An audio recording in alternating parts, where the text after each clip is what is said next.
안녕하세요. 제콩입니다. 2023년 12월 기준으로 반도체 업종을 리뷰해 보겠습니다. 소제목은 상승 사이클의 시작이라고 달았습니다. 구독, 좋아요는 더 좋은 컨텐츠를 만드는 데 힘이 됩니다. 삼성전자와 SK하이닉스 주가입니다. 2021년 상반기를 지나면서부터 우리가 반도체 사이클을 볼 때 재고 증가, 출하 감소라고 하는 전형적인 하락 사이클이 지속되고 있었습니다. 2023년 1분기를 지나면서부터 전체적으로 주가가 반등하고 있고요. 지금 현재는 상승 사이클로 접어들었다고 판단할 수 있습니다. 우리가 반도체를 볼 때는 이 사이클을 보는 것이 굉장히 중요한데요. 따라서 역사적 저점과 고점을 이해하는 것이 굉장히 중요합니다. 다시 말해서 출하 감소와 재고 증가의 사이클이냐 또는 출하 증가와 재고 감소의 사이클이냐에 따라서 우리가 이 사이클의 흐름을 보는 것이 중요하고, 또 하나 공급 관점에서 설비 투자의 감산이냐 정설이냐를 보는 것이 굉장히 중요합니다. SK하이닉스의 주가를 보겠습니다. 2021년 상반기가 고점이었고 그 이후에 좀 반등도 했습니다만 전체적으로 굉장히 부진한 모습이 이어졌다가요. 원래 1분기부터 주가가 반등하고 있습니다. 현재 시가총액은 96조 정도 되고요. 그 다음에 PBR은 1.65배 많이 올라왔습니다. 그죠? 대략 한 0.9배 정도가 역사적 저점이기 때문에 최근에 많이 올라왔습니다. 시가 배당률은 1% 조금 안 됩니다.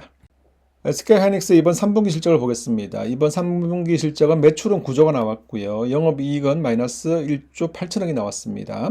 그래서 23년 1분기가 저점이었습니다. 실적으로 보면 마이너스 3조 4천억이 나왔다가 2조 9천억, 이제 1조 7천억.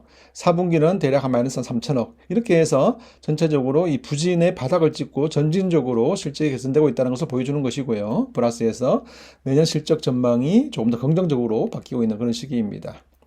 3분기 실적을 조금 더 다시 보면 이번 3분기는 매출액은 9조가 나왔고 영업적자는 마이너스 1조 8천억이 나왔습니다.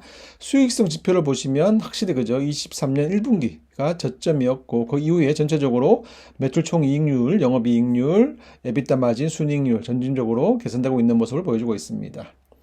그리고 또 하나 메모리 반도체의 중요한 전방 산업은 PC 노트북 시장, 모바일 시장, 서버 시장입니다. 전체적으로 내년에 회복될 거라고 하는 기대감들이 있고요. 실질적으로 디램과 낸드 관점에서 보더라도 2024년도는 10%대 후반의 수요 증가를 예상하고 있습니다.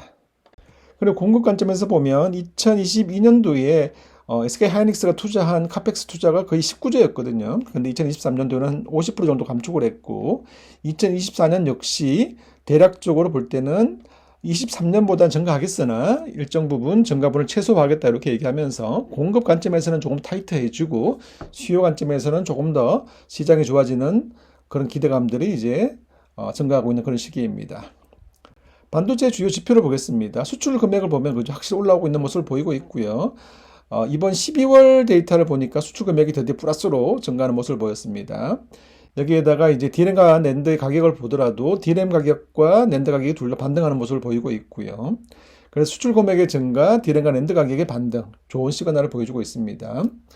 그리고 이제 메모리 반도체 전방 산업이 서버 시장과 PC 노트북 시장, 스마트폰 시장이 있는데 아직까지 크게 반등하고 있다라고 이제 얘기하기는 어렵습니다만은 부진은 이제 지나갔다라고 볼 수가 있습니다. 서버 시장 같은 경우에도 2달 연속 증가하는 추이를 보여주고 있고요. PC 노트북 시장도 소폭이나마 반등하고 있는 모습을 보이고 있습니다. 이러한 전방 산업들의 모습이 내년에 좀 더 좋아질 거라고 이제 보고 있는 것이죠. 자, 우리가 볼 때 출하 감소와 재고 증가라고 하는 하락 사이클, 그리고 반대로 재고 감소, 출하 증가라고 하는 상승 사이클을 읽는 것이 굉장히 중요한데요. 최근의 추이를 보면 이 빨간색으로 보이는 부분이 재고 지수의 증감률입니다. 조금씩 하락하고 있고 파란색으로 보이는 부분들이 이제 출하 지수인데 상승하면서 전체적으로 이 상승 사이클로 흐름이 움직이고 있다는 것을 우리가 이해할 수 있습니다.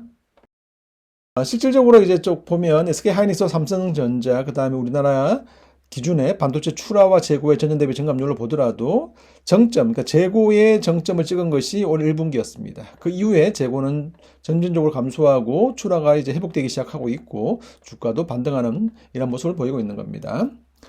그리고 우리가 고려해야 될 굉장히 중요한 반도체 선행 지표 중에 하나가 OECD 선행 지수입니다.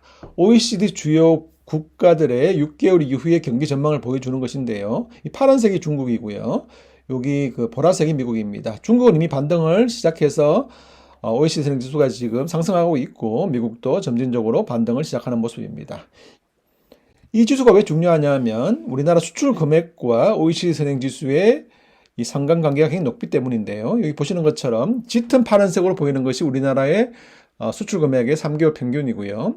옅은 파란색이 OECD 선행지수인데 동행성을 보입니다. 앞서 본 것처럼 OECD 선행지수가 반등한다는 것은 우리나라 수출 금액이 이제 반등한다는 것이고요. 우리 수출 금액에서 가장 큰 비중을 차지하는 것은 반도체니까 반도체 업황의 회복을 전망하는 것은 합리적이라고 볼 수가 있습니다. 자, 이상을 요약해 보겠습니다. 반도체 사이클은 재고 감소, 출하 증가라는 이제 상승 사이클로 접어들었다라고 얘기할 수 있는 그런 시기라고 생각합니다. 수요는 점진적으로 이제 회복을 전망할 수 있는 것이고, 공급 관련해서는 여전히 삼성전자나 마이크론이나 SK하이닉스가 감산이 지속되고 있다. 이렇게 볼 수가 있습니다. 또 하나 반도체 가격과 반도체 수출 금액이 모두 반등을 시작하는 그런 또 시기로 접어들었습니다. 또 우리가 앞서 리뷰한 것처럼 SK하이닉스의 3분기 실적은 점진적으로 회복하고 있는 시그널을 또 우리가 볼 수가 있었던 것이고요. 마지막으로 반도체 선행지표 관점에서 보면 OECD 선행지수는 중국은 상승, 미국도 이제 반등을 시작하는, 따라서 우리나라의 수출 금액, 특히나 반도체 수출 금액의 회복을 우리가 기대할 수 있는 시기로 접어들었다. 이렇게 말씀을 드리면서 리뷰를 마무리하겠습니다.